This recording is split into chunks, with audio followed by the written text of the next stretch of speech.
after this, I'll put it on Facebook and then I'll put it on YouTube as well. And so it'll be listed there on YouTube and people can find it there. And I will give you, I mean, I'll bring us live. I'll give you the number of suggestions, and then you just pick a number, and I'll tell you what it corresponds with, and then we just go from there. Great. All right. Are you seeing that thing that says about the meeting being live streamed? All these great things with with Zoom now, I think are just awesome. Where you have to know. They're leveling it up all the time. Totally. Okay. Pick a number between 1 and 26. Oh my gosh, 3. Rule of 3, baby. Well, this comes from our pal Rich Baker. Oh, good. Rich. And could not be more appropriate. Our suggestion is professional wrestling. Yes! Professional wrestling. Okay. Yes!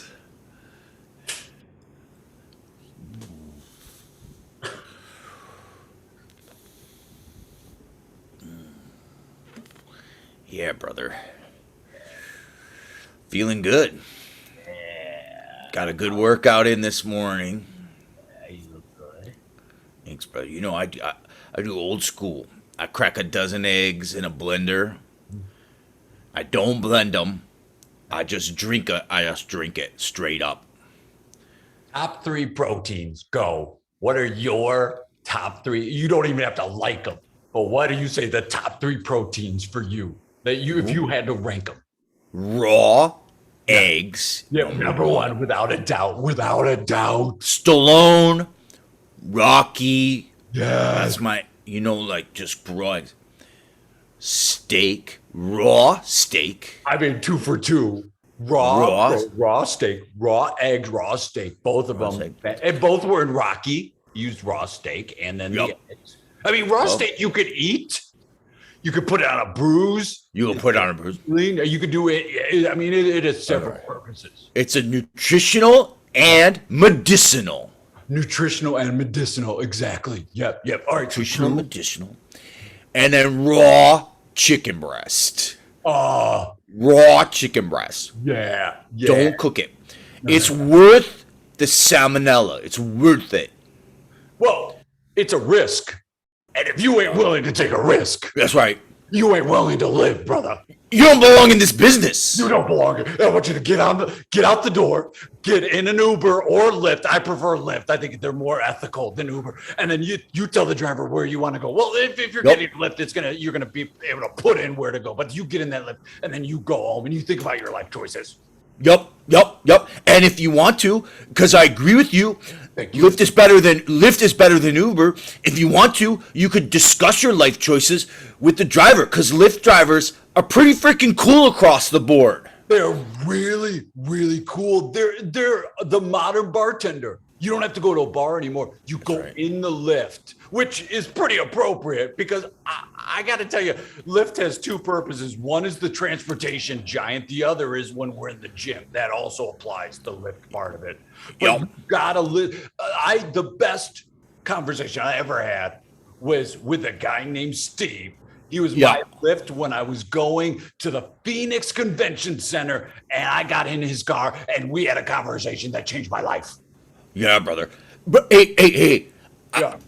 I one time bared my soul to my Lyft driver. Come on. Yeah, I confessed that I broke my father's leg the day that I finally left home at 14. I broke his leg so he couldn't chase me. And I have never had said that to another human being. And then once I said it to a Lyft driver, it's off my chest. I could just say it now. I'll say it to you. I just say it. Oh, wait, you broke your father's leg? Yeah, broke his leg. I said, brother, I looked my dad in the eye. I said, brother, I'm going to be a professional wrestler. I was 14. I was big, though. I was already 6'8", 320. Yeah. I said, I'm going to be a professional wrestler. He said, No, you're not. You're going to welding school. What? I said, no, I'm not. He said, if you try to make a run for it out of this house, I'll tackle you and I'll drag you back in. I said, brother, no, you won't. Snapped his leg in half. My dad was only 5'2", 120. Asking for it, though. He's asking for it. He's challenging you. That's right. You got to step up. Right now's the time to step up. And you stepped up, right? Oh, I can't That's believe right. it. Took control of my destiny. Took control of my destiny. Literally. Hey, you know what else? Sometimes I lift in a lift. What? If I'm in a rush Yeah. and I haven't had time Happens. to work out to my satisfaction, It it happens. Yeah. I'll order an extra large lift, like on the app. I'll pretend like I need a lift for 10 people. Oh, yeah. So they send me a big van, and I just bring in my bench and I bring in my weights, and I say to the driver, I'll say, brother, is it cool if I lift in the lift? And they're always cool with it because lift drivers are cool like that. Whoa. I never thought of it. You lift in the lift. I mean, that is some next level stuff right there. You're bringing the game up. Yeah. Yeah, and I mean, like, I've done it. I might just be going to CVS, but still, that's an extra 2 minutes I can get in. It's a few reps. You got to get that in. You never know. You never know when a challenge is coming your way. It's like life. Right. You can't plan when you do these things, but you take advantage of when the opportunity arises. Yeah. I hope the opportunity will arise eventually for me to legally get my driver's license back myself. Well, don't get me started on the problems of our judicial system. Your It's license was taken. It was unfair, not your fault, taken from you. That's a fight worth fighting, brother. Thank you, brother. Is there a law? Is there specifically a law that says you can't be working arms while you're driving a vehicle? The officer couldn't find it, yet I still be given multiple tickets and stripped of my license. That is not fair because I know for a fact there's not a law because we had a conversation about that and I decided I need to really check into this. And then I fell down the rabbit hole and I got my law degree and I passed. Now, I don't want to be a lawyer, but I wanted to pass the bar, which I did after. Prove a point. To prove a point. And the point is, there is no such law on the books, and it's a judgment call. It's like a referee. Sometimes they make terrible judgment calls, and they don't understand what it's all right. about. And That's why you train to become a referee as well. You've never done it, but you know the referee rules. I went to referee school because I said, this is interesting. And I wanted to go and I wanted to develop myself. And I passed the bar. There is a bar. It's a literal bar you have to pass to become a referee. Not this kind of bar, brother. Right, It's not right. that kind of bar. Come on. Two more. Three. Okay, good. But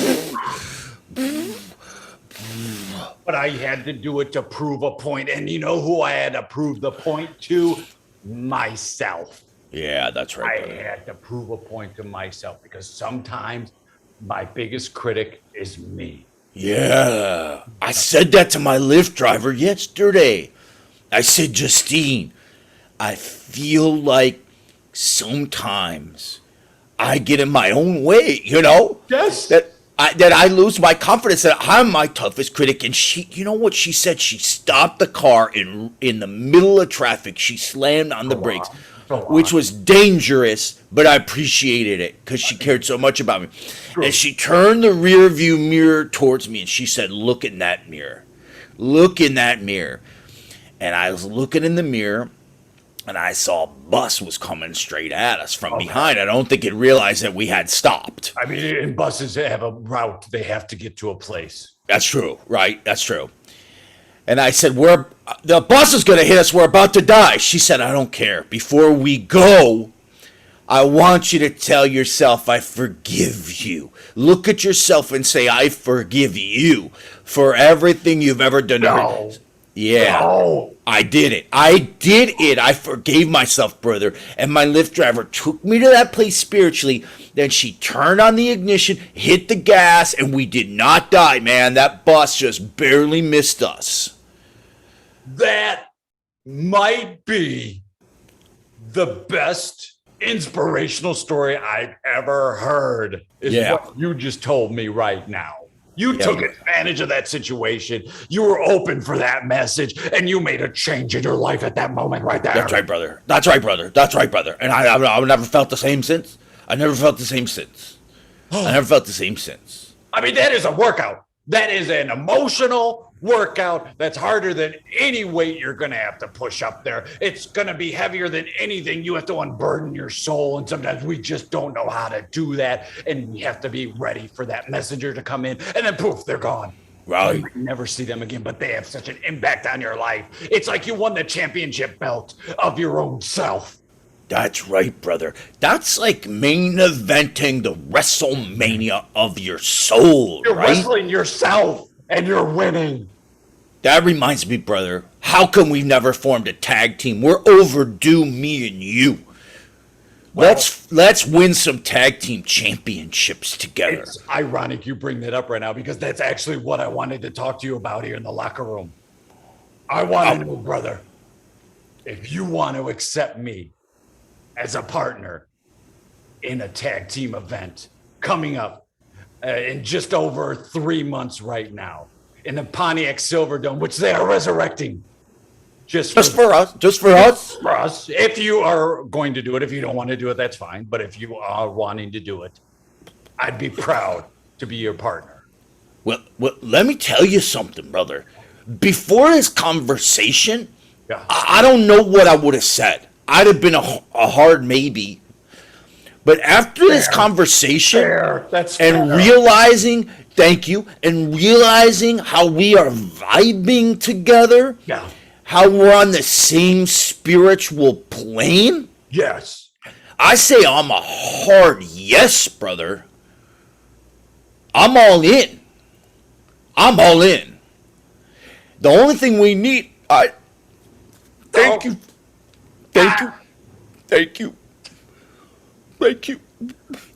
Hard yes. Thank you, brother.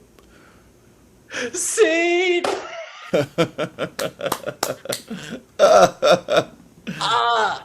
I love those guys. Dude.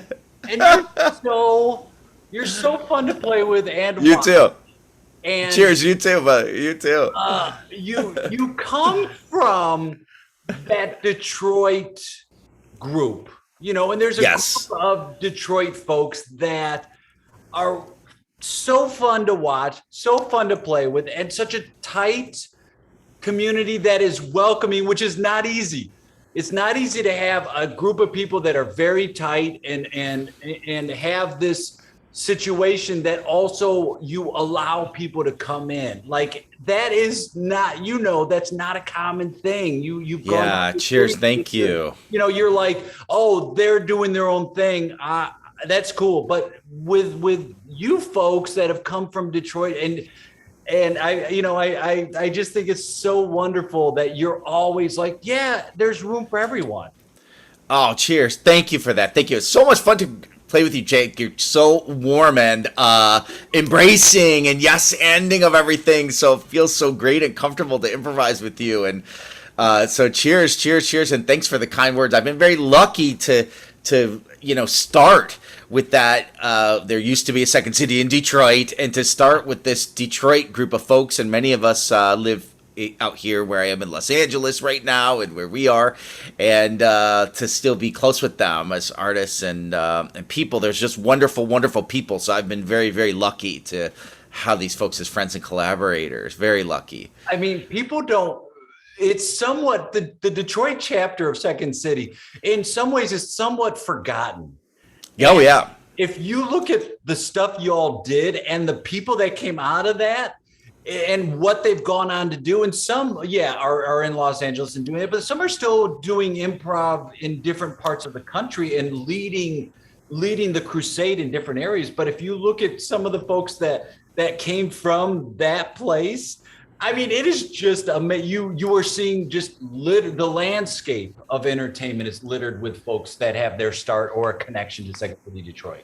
Yeah, for sure. I mean, just in the last couple of weeks, Keegan-Michael Key, who came up through Second City Detroit, hosted SNL. Tim Robinson's, his season 2 of his new sketch show on Netflix. Like, people are doing wonderful things from that from that incubator. But I think if there was, I think the one thing that helped it to work as a creative kind of incubator was, Second City Detroit is kind of forgotten now, and I think we were sort of forgotten while we were existing. Like no one, like no one paid any attention to us. Like we were people from Chicago up there, so it wasn't even it wasn't even all the talent in the beginning was local. It's like they were shipping people in from that city to do shows there. At the beginning, they were bringing people, Second City alumni from Chicago there because I think there wasn't a trust that there was enough local talent there.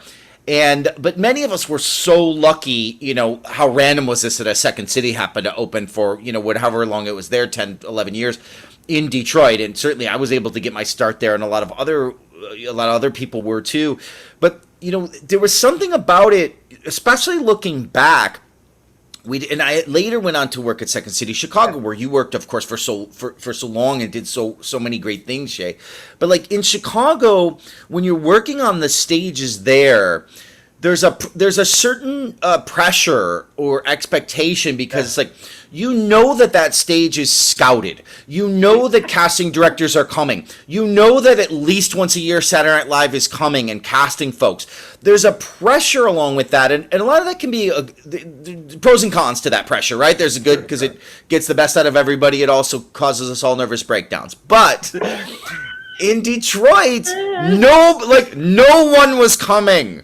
No one was coming. No one's coming to see us. No one's casting us for anything. No one's ever coming. So we're just kind of like there ourselves doing whatever the F we wanted. And I think it was really fun. I think we were able to get really creative, and we had nobody but each other. And I think we became a family, and it was a wonderful experience.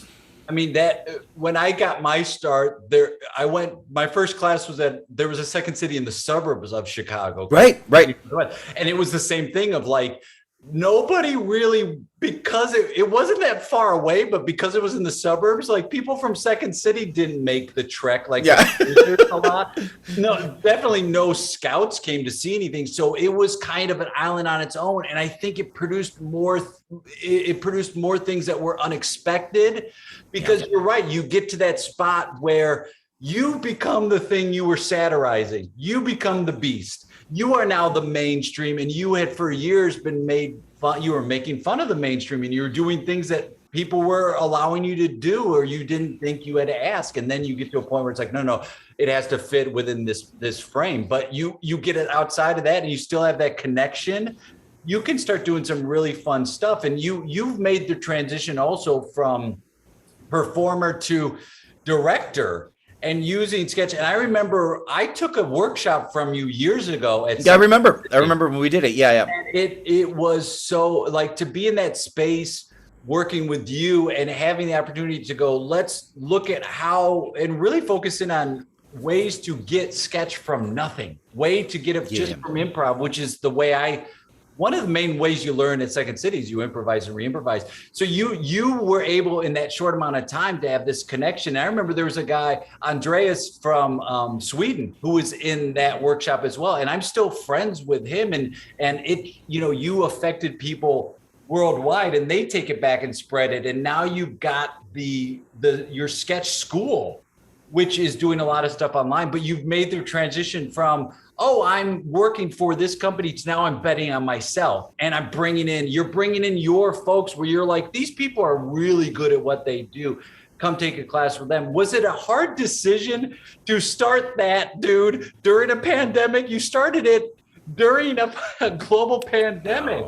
What, if you look back at that, it's like, what a crazy chance. It's like during a pandemic, you're going to start that. Like, was that an easy decision, or did it seem natural at the time to be like, I'm going to do that? Well, there's so many I feel like we talk as a culture and a society so much about how much we've lost during the pandemic, and that's appropriate to a certain degree, right? Like we lost a lot, especially in the theater industry, the entertainment industry. People lost jobs, people lost creative spaces, people lost theaters, people lost their businesses. We lost a lot of stuff, and it is right to like recognize and mourn that.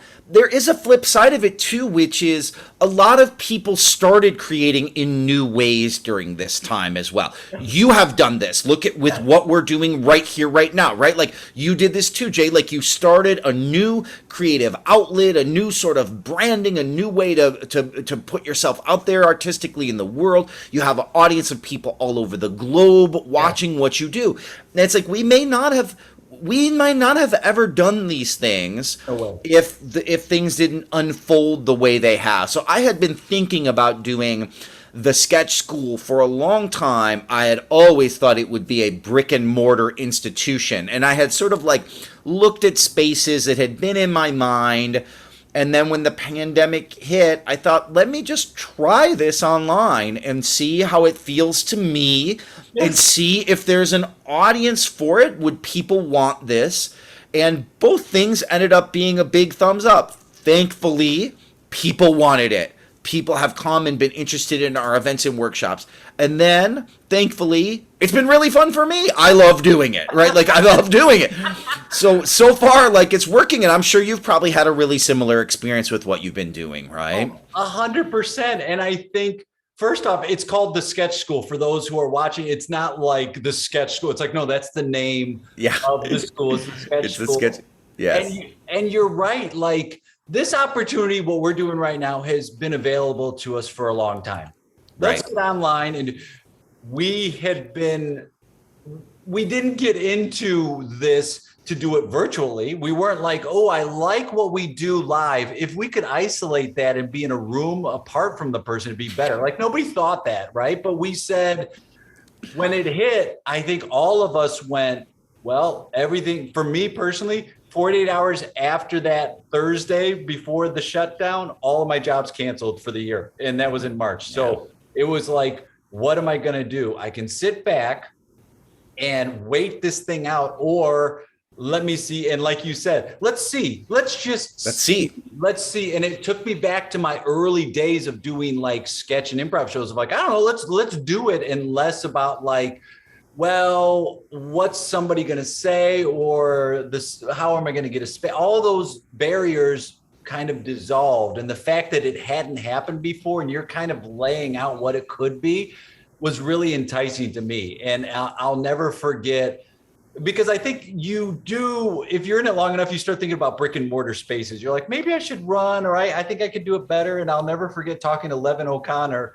And he had a space he had rented with his wife, Annie, for about a year before they transitioned to West Side a few years ago. And I go, how was it? He goes, oh, yeah, you know, when you first start doing improv, your first thought is, I can't wait to clean toilets. And what you do with the space? And I'm like, yeah, I don't think I would really enjoy that. I know it takes a lot to run a space, but I don't know if I would enjoy it as much. And so this opportunity, like you said, this came up, and now it's a chance to do and say, there hasn't been before this, there hasn't been theaters focused virtually. So you can kind of make your own rules and say, I'm going to try this. Okay, from my experience working in another theater, let me ask what people want, or let me learn from those things, learn what works, what doesn't work. And then I'm going to put out what I think works. And then you find out, oh my God, there's a global audience. There are people from around the world or people who live in my town who have accessibility issues or don't want to go out. I've talked to a lot of people, man, who go, I never wanted to go in a room with people doing improv. I like doing it in my house. I don't want to leave. I don't want to be in a group of people. That doesn't appeal to them. So I think, yeah, you're right. There has been these opportunities of, there is room to grow and expand, and there is an opportunity where, yes, there are things that have been taken away, and there is a moment of mourning that loss. But there are opportunities if you're interested in doing it, and this gives us that, and it gives us a chance to go like, hey, I want to work with Jamie Moyer more. Yeah, let's bring, and you look at people. I mean, we know those people we know the people that like the Keegan Michael Keys and the people you see on TV. what people don't know are the people we know who are as talented, where you're like, Yes. why is this person, if I can help them, or there should be a light on them as a teacher, as a performer, this could hopefully give an opportunity for that. Whereas I think, there are so many people we both know that it's like, why is that person not, why are they've proven themselves? What is stopping them? What is the thing that's stopping them from getting farther ahead? Yes. Yeah. And you mentioned the global audience. That's one thing that's been so much fun with Yeah. what we've been doing at Sketch School, and I know that's been so much fun for you with the work that you've been doing, where like, and that surprised me. Like I didn't think, because I've lived in Los Angeles and Chicago, and I'm originally from Detroit. So I assumed, since that's, where my folks are, that the majority of writers who would take our workshops or attend our events would, at least at first, be from those areas. And because I'd have relationships with them, it surprised me how fast there was global reach for what we were doing. When we have workshops now, there will be people in the workshop and we're less than a year in. There are people in the workshop from all over, from Northern California, from Indiana, from the Midwest, Northeast, Toronto, and then a lot of people international. They're in the Philippines and it's 2:30 in the morning for them. They're Right? still on taking our class live. They're in Australia. They're in London. They're in Greece. They're all over. They're in the Shetland Islands. Like that part, and to gather, like artistically, like to gather together live, like we're doing here now, like live with people all over the globe, and have an artistic experience together is incredible. It's amazing. I I mean, love. you start to see also different parts of the world play, when you're talking comedy or theater, different styles. And I mean, like I find like in Asia, status is a huge thing. They play a ton. So you start going, wow, I really got to brush up on my status game. They're really bringing that. And in other places, you're like, wow, they play physical comedy really well. And in some places, it's like, oh, they don't have the experience of puns. So pun and wordplay means nothing. But they bring such great, unique experience. And you find that humor and connection there's a commonality to it. And there's a lot of things that you don't need to know a specific reference to understand what is being said. And that, watching a class full of people from, oh my goodness, English is their second or third language. They're crushing this right now. And you're seeing them do more and more. And now you're seeing them do stuff like on YouTube or TikTok from taking a class with you. It's just, that's what excites me. I don't want to be on TV. I don't want to be that's not the passion that excites me. What excites me is seeing somebody take something, expand upon that, and then go, yeah, you are good enough. You don't have to come from one of those big cities anymore. You are good enough to teach or perform or do on your own. So hopefully this gives you some confidence. And create where you are and put it out online and the whole world can see it. Yes, right. Yeah. I mean, it's like, and you start going, wow, you have a huge audience now because you have that global reach. And we had the opportunity to do it. It just was never, it was never something that was taken advantage of. Like there were people that tried it now and then, like Amy Gerlich tried for a while to do something online, and Kevin Riome did a thing where it was like the iPhone back and forth. It was like, oh, that's clever, but we never took advantage of that technology. And now it's like, oh, we're starting to see it. And I think it's here to stay. I think this virtual stuff is here to stay. I do too. I absolutely think it's here to stay. I thought, I mean, this is anecdotal, but like with our sketch school stuff, I thought, well, let's see, it's going to be the summer now, and the pandemic is sort of ending, thank God. And I thought maybe we'll see a bit of a drop off, but we're not at all. Like just the opposite is happening. And I'm like, okay, I think people want this, and people are going to continue to want this. And I know that they'll want to go back live too, but I don't think we're going all the way back. I think both things are going to exist in the new world. I think live experience is going to exist, and I think virtual and Zoom experience is going to exist. Yeah. I think there can be great experiences on both. And I'm sure you've been asked, like I have, of like, by students and fellow performers, like, do you think this is going away? Like, I get asked that a lot, and it's like, no, the fact you're asking it is a sign that it's not going away. Yeah, I don't think it is. You're going to have your option, and you're going to, like you said, you're going to have, in person is going to come back. Virtual is going to be there. It's the balance is going to change. My initial thought is like, oh, it'll be like 30% virtual, 70 in person, but that could change. It could be 50-50. It could, but it's, as long as there's a demand for it, I think people are willing to put out that product. And you have, what's great about the sketch school is you know the people you're entrusting with your students. So you go, I'm putting these people out because I believe in them. I know they're good at it, but I also believe in them as teachers and human beings. And when we worked for other places, we didn't have that same kind of control. You know, you'd be like, right. Who was your teacher? I can give you my thoughts on them. And sometimes you had to walk a fine line where you couldn't say what was 100% true. But now you go, I can guarantee you've got a class with this person. I have faith in, I know they're good at what they do, and you're going to get a good experience. And then they're going to keep coming back to take classes. Yeah, I hope so. I do love that part of it. I mean, I teach some of the workshops myself and host many of our free events. And then we have highly curated, like, specialty workshops where we're trying to do two things. One, exactly what you said, Jay, like, bring in teachers that we know are experienced, that we know are passionate about it, that we know will give a good experience to the writers who are in the workshop, and then two, have highly curated content. Like, what are the types of workshops that sketch writers really want to take, and creating those. And we are trying to listen to the feedback from the writers who take our workshops. I mean, two things that our writers have been asking for since we started are writers' room workshops, like how do real writers' rooms work, and writing packets workshops, like how do I put a writing packet together? So like coming up in August, it's like those are our two main workshops that we're going to have, and we have got great guest teachers coming in to teach them. But like we're trying to listen to what it is students want and be nimble in that way, and be giving them content that's like interesting to them with great teachers. I think that, like, honestly, I think that's a brilliant shift from what it's been to what it should be, of like, what are my customers wanting? What do they want? I will find you people to give you that thing you want. And one thing I get asked a lot of, and I think, I'm not going to put you on the spot, but I'm going to position a question as if it's already happening. Your How to Write Sketch Comedy book, when is it coming out? Because there's a ton of improv books. People are like, what's an improv book? And you're like, oh, here, I've got 30.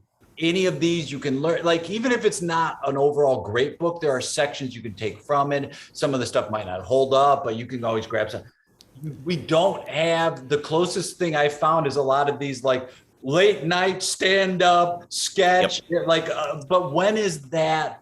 Because you would be the perfect person to have that, to be like a sketch. Now, I know you're busy, you've got a lot of things happening, you're juggling stuff, but have you thought about it? Is that something that you're working on? Is that something, I mean, you have constantly, and people suggest it to me all the time, just like what you're saying. They say what you're saying, they go, where's the sketchbook? Like, that we know what all these other books are. Where is the book that we can buy that's like, here's how to write sketch comedy? And it does not exist. So I'm constantly thinking of taking essentially what is the syllabus for my primary workshop that I've created, which is Start Writing Sketch Comedy Now, and just converting that into a book. Like, so thank you for the encouragement on it. Yeah, thank you. I learned, I think our workshop was 3 hours, maybe. It was like a one-day thing. Yeah, we did like a one-day thing in Chicago once, Chicago, and Matt Hovde sent out this message and said, hey, it was to teachers. And he said, hey, I've learned more from Mark and he became this well-respected director in Chicago. But he said, this is the guy. And I was like, great, I'm gonna take that class. And I'll never forget advice Will Hines. I talked to Will because he's written a couple improv books that are great, and I highly recommend them. And he goes, yeah, your first draft's gonna suck. He's like, you just got to get out there. He's like, and that's what he goes, that was a big hurdle for him to overcome. And I think it's for us as well as like, you want it to be a certain level. And I've been working on a book for a while now, an improv book. And oh, great. Yeah. Early on, I joked. I said, oh, when people would ask, when are you going to write an improv book? I go, oh, I've written it. It's one page. You open it up, it says yes, and then you close it, and that's it. Like, that's the book. But I'm like, no, I think there are things, and I'm interested in improv that can help you also. Like, oh, here's some lessons that can help you become a better human or more at ease of being yourself. And Will's like, dude, you just break it into chunks and just get a first draft down.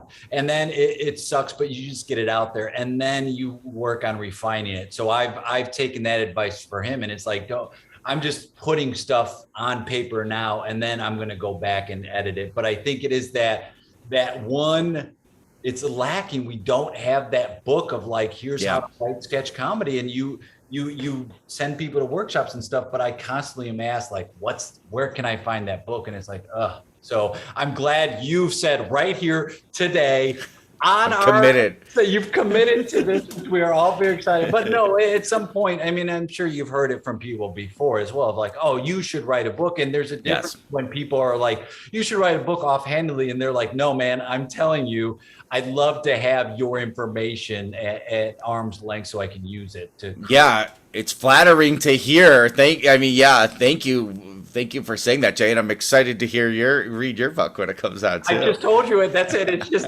yes. I'm gonna really take my time. I'm gonna go letter by letter. Why? Yeah. All right. I wrote one letter today. I gotta take a break. I did my one letter today. It's good advice, though. It's good writing advice in general. What you're saying, what Will Hines said, and because I teach a similar thing in my workshops and have been through it as a writer of like that. The first draft of anything is going to suck. The first draft is going to suck because sometimes that's hard for us as writers, and sometimes it stops us from writing. I'm talking about like this is the thing I talk about in my sketch writing workshops and other workshops. It's like sometimes we don't write.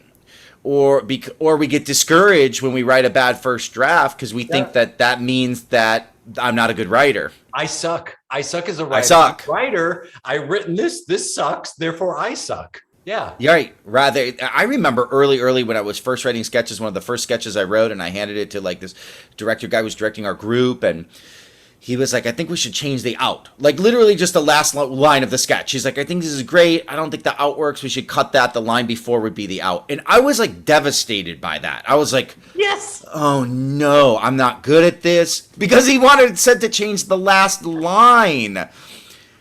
And now it's like, oh my God, we tear things down. We throw them around. We rip them apart. We re-put them back together.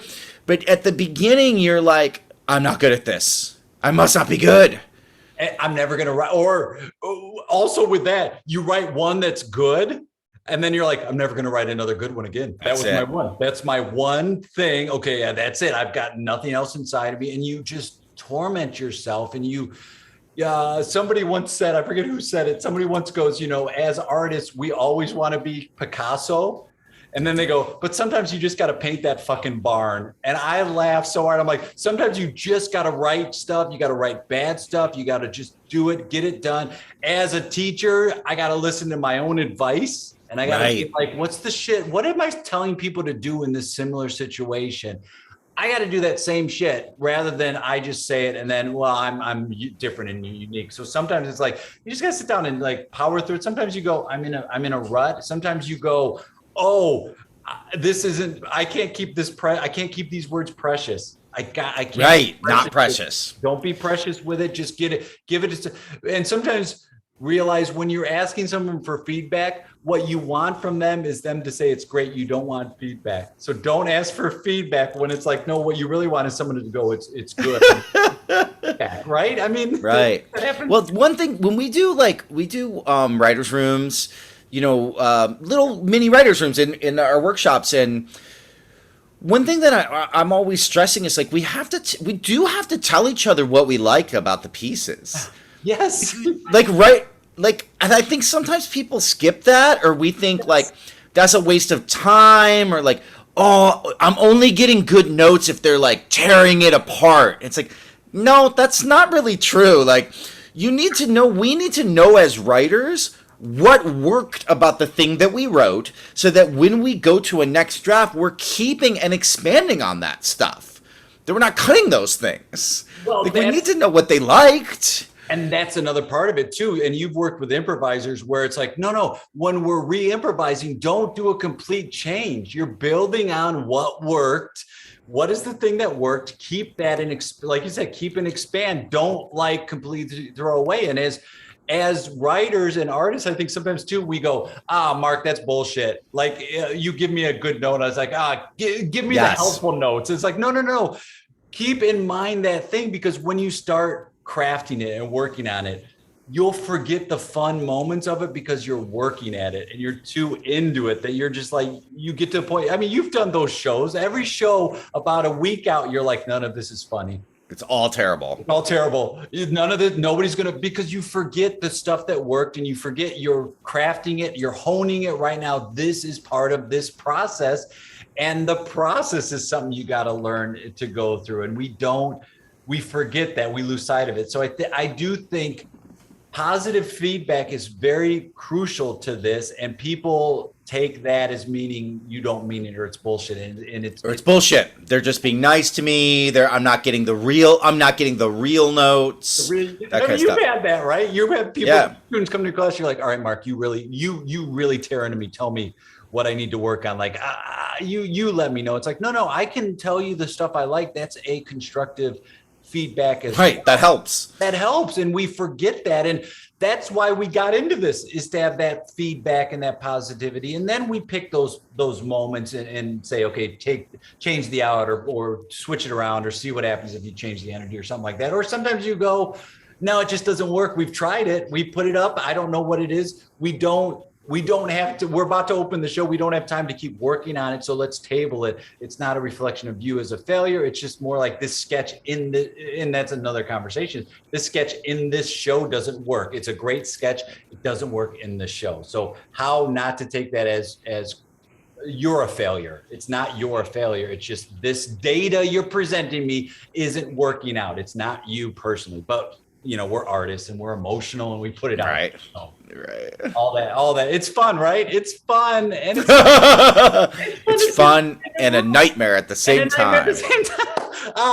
If people want to follow like shows you're doing or things you're doing, or check out like the classes and things like that, like what's the best way they can do that? Thanks for asking. Yeah, just go to thesketchschool.com, thesketchschool.com, and we've got tons of workshops coming up and the types that we were just talking about here. But also, we try to always have a healthy amount of free community events, free Q&As, free writing parties. We'll have a free sample workshop this coming Sunday, so you can join us for those and see if you like the vibe, if you like what we're doing, if you want to just try stuff out. There's always a good amount of that stuff up. Oh, it's awesome. And personally, for me, when I moved out to Los Angeles, before I moved, I went in and said goodbye to the artistic director at Second City in Chicago. And I said, hey, I'm moving.